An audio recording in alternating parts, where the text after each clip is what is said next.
Hello दोस्तों, राधे राधे, जय श्री कृष्णा। दोस्तों, आज हम आप लोगों के लिए एक नई गीत लेकर आए हैं। आप लोग वीडियो पर बने रहिए और देखिए इसमें बहू क्या क्या कर रही है और कमेंट करके हमें बताइए कि यह गीत आपको कैसी लगी।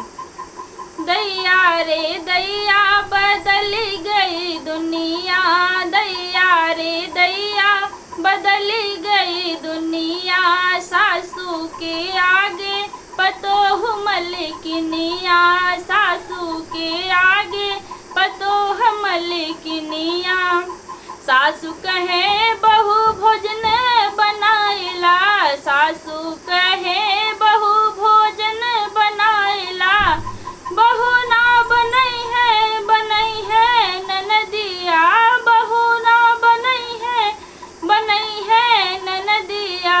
दैया रे दैया बदल गइल दुनिया, दैया रे दैया बदल गइल दुनिया, सासू के आगे पतोह मलकिनिया।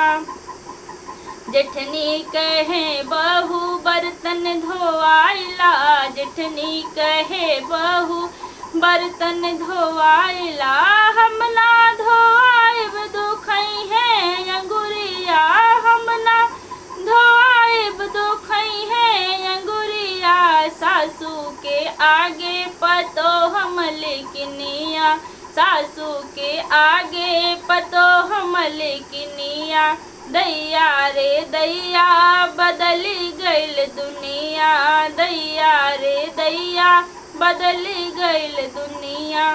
सजना कहे धनिया गोड़ो दबाई दा, सजना कहे धनिया गोड़ो दबाई दा, हम ना दबैबे पिराए कहिया, हम ना दबैबे पिराए कहिया। सासू के आगे पतोह मलकिनिया, सासू के आगे पतोह मलकिनिया। दैया रे दैया बदल गइल दुनिया, दैया रे दैया बदल गइल दुनिया।